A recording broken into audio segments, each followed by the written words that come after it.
hacking, that organizations affiliated with Russian intelligence were responsible for the hacking of the DNC materials that were being leaked. social media fraud, Says over 36,000 Russian bots tweeted 1.4 million times during the election. contacts just before the elections, that's what most people know of. But there is a lot more. On the afternoon of June 9th, 2016, Russian attorney Natalia Veselnitskaya attended a meeting with Trump campaign officials and other Russians, offering damaging information about Hillary Clinton. Since 2014, Natalia had been collaborating with Fusion GPS, a firm later hired to conduct opposition research on Trump, on an unrelated money laundering case involving Prevezon Holding. The dirt she presented at the meeting was rooted in that work. During the discussion, she explicitly told Donald Trump Jr. that she wasn't a government official. To the untrained eye, it might have seemed like a perfectly legal attempt to gather opposition research on Clinton. But appearances can be deceiving. Natalia Veselnitskaya wasn't just any Russian attorney. She was a trusted informant for Yuri Chaika, Russia's prosecutor general. Still, this doesn't necessarily prove that Donald Trump actively sought assistance from the Russian government. Natalia had explicitly lied, claiming she wasn't affiliated with the Russian government. However, there's a twist. In one of the email exchanges between Donald Trump Jr. and Rob Goldstone, the man who arranged the meeting, Goldstone described Natalia as a Russian government attorney. Goldstone himself attended the meeting and introduced Natalia to Trump campaign officials. While Natalia was a new face to the Trump family, Goldstone was someone they had known for years.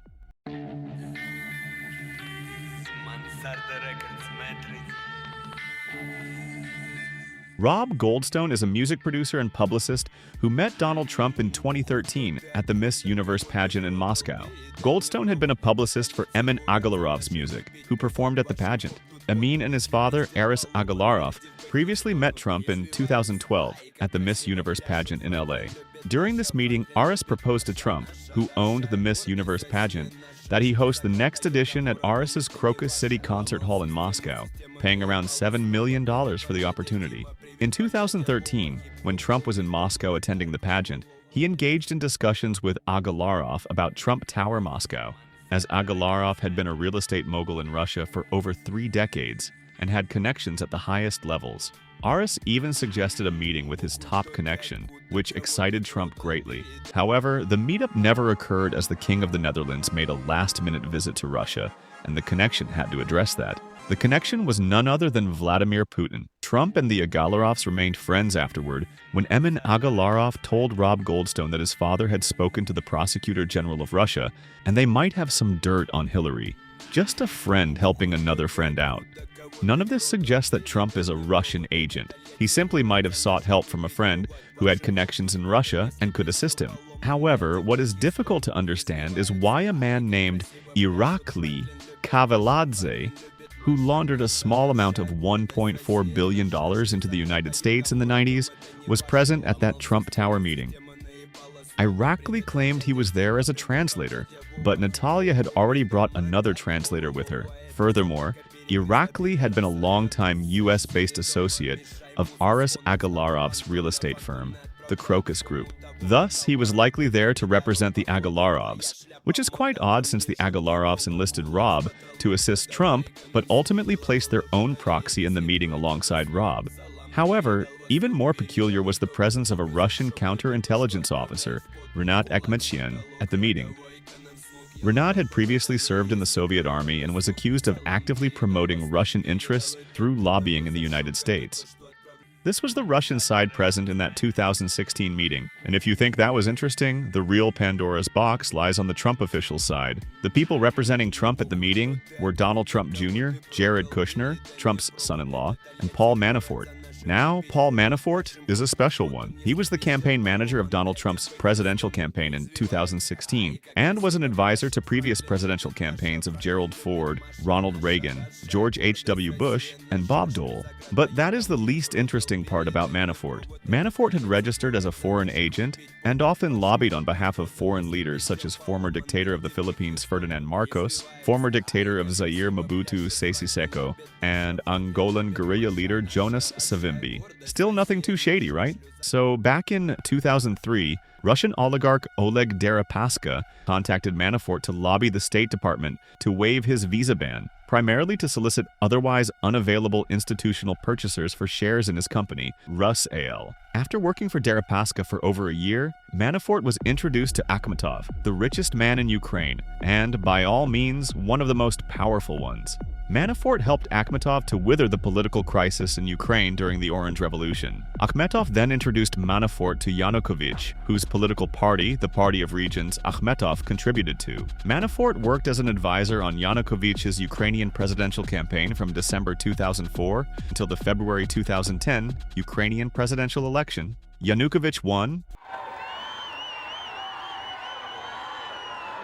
and surprise, surprise, Yanukovych was known for his pro-Russia stance, policies, and close ties to Putin. So Donald Trump's key campaign manager, Paul Manafort, helped a Ukrainian politician who had close ties to Putin become the president of Ukraine. And if that too isn't shady enough, Oleg Deripaska, the Russian oligarch who first contacted Manafort, impressed by his work, offered Manafort a $10 million annual contract to promote Russian interests in politics, business, and media coverage in Europe and the United States. Starting in 2005, these millions of dollars in annual contracts were offered to Manafort on loans for his various business dealings, most of which ended up failing, putting Manafort in a huge debt. That debt was said to have been forgiven after Manafort offered Deripaska secret briefings on the Trump campaign through Konstantin Kilimnik, a Russian counterintelligence officer. Now, you can guess where all the Trump campaign data was going. Clearly, Russia was interfering in the US presidential elections, and it always would. However, this time was different. Even though the Russians had the special one, Paul Manafort, in their pocket, with direct ties to Donald Trump, Trump himself was even more special.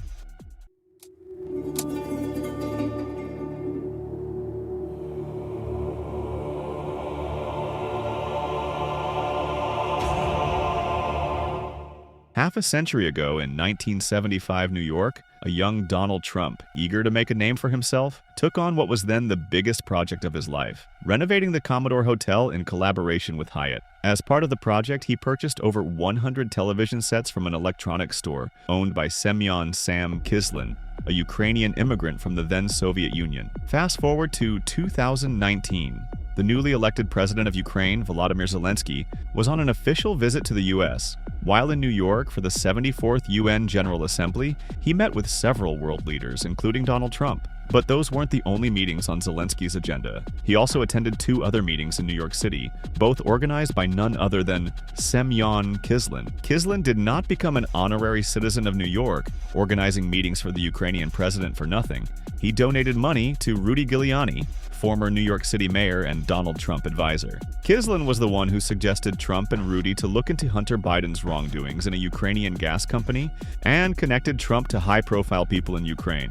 And of course, Kislin donating money to Rudy isn't the only connection he has with Trump. During the collapse of the Soviet Union when the ruble fell, Kislin provided mortgages to wealthy Soviet individuals on many homes bought in the Trump Tower, one of those individuals being Paul Manafort. The thing is, these are all simple business relations. Trump had business relations with people from around the world, including the Russians, almost like rich people meet rich people. But the difference between other rich people and the Russians was that the Russians Trump was dealing with were Soviet-era oligarchs. And these oligarchs weren't just connected to the Russian Mafia, they were the Russian Mafia.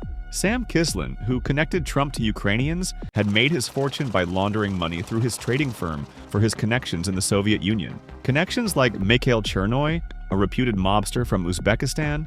Mikhail and his brother Lev Chernoy accumulated much of Russia's aluminium industry through embezzlements and murders. This Mikhail Chernoy also worked with Alexander Mashkevich, a Kazakh billionaire who, with Patak Chodiev and Alian Ibragimov, is part of the Troika, or Trio as they are known, major stockholders in the Eurasian Natural Resources Corporation, which controls chromium, alumina, and gas operations in Kazakhstan. Mashkevich is listed in Bayrock Group's promotional literature as a financial backer. Bayrock Group is a real estate firm founded by Tevfik Arif, a former government employee in the USSR. Together with Tamir Sapir and Arif, Donald Trump took on the project of building the Trump Soho in New York. Tamir Sapir was also Sam Kislin's business partner in the electronics shop, where Trump bought TV sets for his hotel.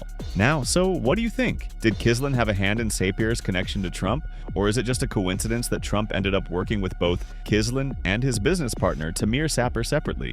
If you think it was just a coincidence, wait till you hear about Felix Sater. Sater was a managing director at Bayrock Group and worked with Trump on Trump Soho. Felix Sater is also the childhood friend of Michael Cohen, Trump's lawyer who has connections in the Russian Mafia. Now, what do you think? Did Trump meeting Sater was an isolated event, and Trump's lawyer Cohen being Sater's childhood friend was just a coincidence? Or maybe everyone in this Russian circus is aware of everyone else and is consciously connected to each other. Boris Berstein, founder of CBICO Investments and Trading Firm, was accused of working with the KGB. He had given former KGB Colonel Leonid Veselovsky a significant role in CBICO. Berstein also worked with Alexander Mashkevich, the billionaire who was a financial backer of Bayrock Group, the same group associated with Felix Sater and Tamir Sapir, and the developer for Trump Soho. Now, you may think that I am getting ahead of myself to find these connections between Trump and Berstein. Through connections like these, even I can be connected to Tom Cruise. So, let's cut this tree of connections in short. Here is Alex Schneider. He was the one who developed the Trump Tower in Canada. He is also the son-in-law of Boris Berstein. Not just this, Berstein himself had bought properties in the Trump Tower, so did a lot of other Russian mob associates. First of whom was David Bogatin, who bought 5 luxury condos in Trump Tower in 1984, which were later found to be used for money laundering. The gangs of Anatoly Golubchik, Vadim Trencher, Hillel Nachmad, and Alimjan Toktakunov were also found to be using the Trump Tower as their money laundering base. One can't assume the fact that Trump had no idea about all of this when Trump was literally hanging out with Alimjan Toktakunov after the money laundering burst in the 2013 Miss Universe pageant in Moscow. One big reason why Trump was in Moscow that year was to connect with people who could help him build the Trump Tower in Moscow. One of those people was Rostam Rosen, son-in-law of Tamir Sapir. Rosen was the chief lieutenant of Lev Leviev, and his connection with Leviev was the main attraction for Trump. Lev Leviev was known as the King of Diamonds and is part of Putin's inner circle. One of Chabad's biggest patrons worldwide, Leviev allied with Roman Abramovich to create the Federation of Jewish Communities of Russia under the leadership of Chabad Rabbi Beryl Lazar, who would come to be known as Putin's rabbi. Leviev has also once sold 4 floors of the old New York Times building on West 43rd Street for $295 million to Jared Kushner, Trump's son-in-law. Along with Lev Leviev, Rostam Rosen, and Toktakunov, Trump had met with many other shady Russian individuals in that 2013 Miss Universe pageant who could help him develop the Trump Tower Moscow. But this 2013 meeting wasn't the only one where Trump tried to pull some strings in Moscow. His connection with the city goes way back. In 1996, Donald Trump visited Moscow to take advantage of the emerging market in Russia after the recent fall of the USSR. He was accompanied on this trip by Howard Lorber, the president and CEO of Vector Group Limited, and Bennett Lebo, the chairman of the board of Vector Group. Together, they were determined to make substantial progress in developing Trump Tower Moscow. Trump's meetings during this visit occurred in Moscow City Hall under the auspices of Yuri Lushkov, the mayor of Moscow. David Giovannis, head of the real estate subsidiary of the Vector Group, provided the critical Russian connection Trump needed. He facilitated vital meetings with influential Russians and served as a guide for Trump, highlighting the potential building site and surrounding neighborhoods. Among the notable figures Donald Trump met in Moscow were Deputy Mayor Vladimir Rezin and Vadim Rabinovich, a Ukrainian oligarch who, just a year earlier in 1995, had attended the largest Russian Mafia summit in Tel Aviv.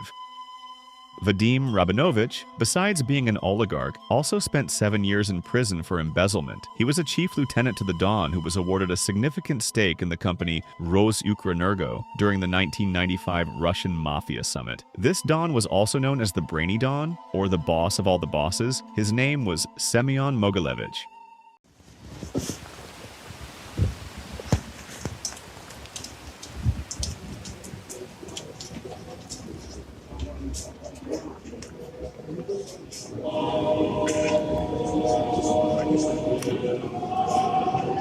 Что нам подтверждает, что Могилевич, судя по всему, жив и здоров.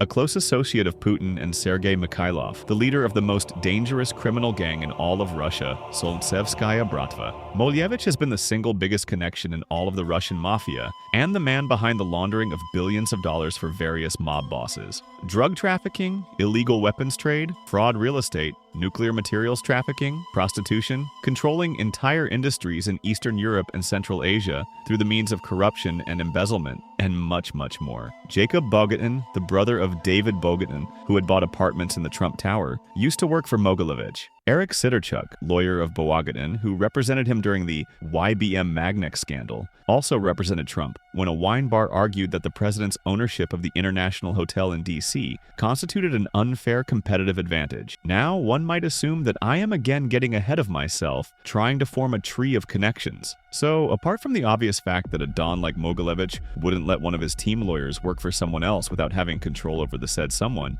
let's cut some branches of this connection tree. Remember Felix Sater, the childhood friend of Trump's lawyer Michael Cohen, who helped Trump build Trump Tower Soho? Sater was also a lieutenant under Mogilevich, as was his father, Mikhail Sheferovsky. The Russian Mafia summit of 1995, where Mogilevich was given a majority stake in the company Roseukrenergo, was hosted by none other than Boris Berstein. Berstein's son-in-law developed the Trump Tower in Toronto. Vyacheslav Ivankov, boss of New York's biggest Russian criminal gang, was sent to New York by Mogilevich. Yuri Luzhkov, the mayor of Moscow when Trump visited in 1996, has been closely associated with Mogilevich. The more you look into Trump's connections in Russia, the more such webs of connections keep on formulating, giving it a look of almost a puppet show, where the strings are being pulled over Trump by the hands of the Russian ringleaders. The Russian government is connected to the Russian Mafia, and the Russian Mafia to Donald Trump. There is enough evidence to suggest that. Donald Trump knows that very well, but he doesn't care, because if they benefit him, he'll use them. And that's what the Russians like about Donald Trump too, which explains why the Russian government is the reason behind Trump's connection to the Russian Mafia and not the other way around.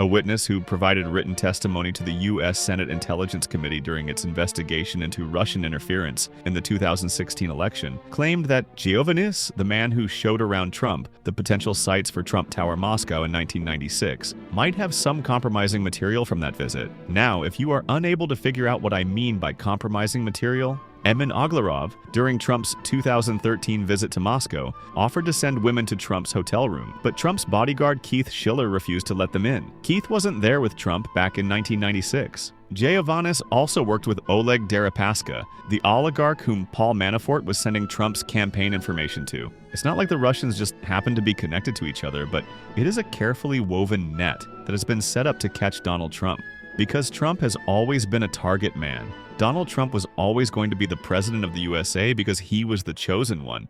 In 1984, Vladimir Alexandrovich Khrushchev was the head of the first chief directorate of the KGB. Khrushchev had begun his career under Yuri Andropov, the previous head of the KGB. Andropov is often credited with drastically reshaping Soviet intelligence and espionage activities. He emphasized a more sophisticated approach to intelligence gathering, focusing on long-term infiltration, ideological subversion, and psychological operations. His strategies included planting agents in key positions abroad and using disinformation campaigns to influence global narratives. However, as Andropov left the KGB, it started to weaken from within, which led Khrushchev to aggressively increase the strength of the KGB. One of the ways he did so was to rope in more diplomats and ambassadors of the Soviet Union to work for the KGB. Khrushchev would go on to outline instructions on how they would infiltrate the United States and what the ambassadors needed to get done. Find U.S. targets to cultivate, or at the very least, official contacts. The main effort must be concentrated on acquiring valuable agents, Khrushchev said. Yuri Dubinin arrived in New York in March 1986. His job was to be the Soviet ambassador to the UN. Nothing to do with the KGB. His daughter Natalia Dubinina was already staying in New York, and she was part of the Soviet UN delegation. Natalia took her dad on a little tour of the city, and the first building they saw was the Trump Tower, and the second minute they were inside of it in an elevator talking to Donald Trump. Or at least that's what Donald Trump thought looking at the excitement of Yuri Dubinin. The ambassador, fluent in English and a brilliant master of negotiations, charmed phoned the busy Trump, telling him, "The first thing I saw in the city is your tower." Yuri Dubinin wasn't a wide-eyed rube, but a veteran diplomat who served in France and Spain and translated for Nikita Khrushchev when he met Charles de Gaulle at the Élysée Palace in Paris. He had seen plenty of impressive buildings. Weeks after his first Trump meeting, Dubinin was named Soviet ambassador to Washington, and he was in fact more of a KGB agent than an ambassador. Khrushchev had sent ambassadors like Dubinin with a set of criteria that their targets needed to be fulfilling, for them to be turned into persons of interest. Some of those criteria were to assess if the person was egoistic, arrogant, or ambitious, if the person was in the habit of having affairs with women on the side, or if any damaging information could be attained about the said person to be exploited later on, or what could be the likelihood for the said person to rise to power in their respective country. Donald Trump struck the criteria, like bee to honey. His wife back then was a 28-year-old Czechoslovakian model, hence already on the radar of communist Czech secret agents. Through her, they had already got the information that Trump was increasingly getting interested in politics. Donald Trump was the perfect fish the Soviets forever wanted. Just a few months after Trump met with Yuri Dubinin in Trump Tower, Dubinin's daughter Natalia Dubinina met with Trump again at a luncheon held by Leonard Lauder, the businessman son of Estee Lauder. In Trump's own words, he said, "One thing led to another, and now I'm talking about building a large luxury hotel across the street from the Kremlin in partnership with the Soviet government." Donald Trump had talked about his plans for the Trump Tower in Moscow with Natalia, and in January 1987, he got a letter from Yuri Dubinin that began, "It is a pleasure for me to relay some good news from Moscow." It went on to say that the leading Soviet state agency for international tourism, Goskomintourism, had expressed interest in pursuing a joint venture to construct and manage a hotel in Moscow. Donald Trump wasn't the only one the KGB, unknowingly to the tourists, gave free tours to. They would bring young, ambitious people from the USA, South America, Europe, and other important places to Moscow. According to the KGB spies themselves, the KGB would bring these people through Intourist, the same tourist agency that bought Trump, and enchant them with lavish hospitality. Everything was free. There were good parties with nice girls. It could be a sauna and girls and who knows what else. The hotel rooms or villas were under 24-hour control, with security cameras. The interest was only one, to collect some information and keep that information about them for the future. And when in 10 to 20 years, when some of these people reach prominence in their respective countries, the KGB comes to extend their greetings. Knock, knock. "Do you remember the marvelous time in Moscow? It was a wonderful evening. You were so drunk. You don't remember? We just show you something for your good memory." Donald Trump was one of those people. When Trump first visited Moscow in 1987, he stayed in Lenin's suite at the National Hotel, at the bottom of Tverskaya Street near Red Square. 70 years earlier, in October 1917, Lenin and his wife, Nadezhda Krupskaya, had spent a week in room 107. The hotel was linked to the glass and concrete Intourist complex next door and was, in effect, under KGB control. The Lenin suite would have been bugged. The visit was, in Trump's own words, an extraordinary experience. He toured half a dozen potential sites for a hotel and was impressed with the ambition of Soviet officials to make a deal. The Soviets would continue to impress him for over 3 decades to come with the help of their oligarchs and the mafia. It's not like all of this took place behind Trump's back. He is smart enough to figure things out. The fact is, he doesn't care. Ever since he became president, his actions speak for themselves. When you start a war, you got to know that you can win the war, right? You don't start a war against somebody that's 20 times your size and then hope that people give you some missiles. And it's not even like Russia needed to threaten Trump or anything. Remember that scene from Godfather 2? When a plot against the emperor failed, plotters were always given a chance to let the families keep their fortunes. Yeah, but only the rich guys, Tom. The little guys, they got knocked off, and all their estates went to the emperors. Unless they went home and killed themselves. Then nothing happened. And their families were taken care of, Tom. That was a good break. Nice deal. Yeah.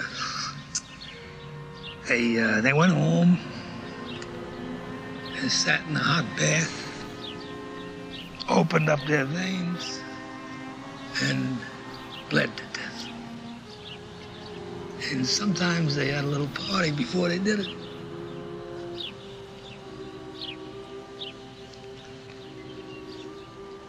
Don't worry about anything, Frankie 5/8.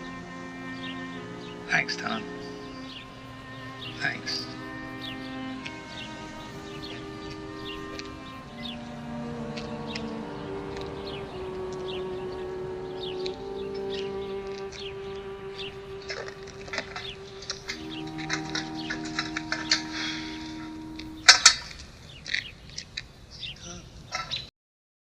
Some understandings are forged in shadows, where even whispers carry the weight of empires.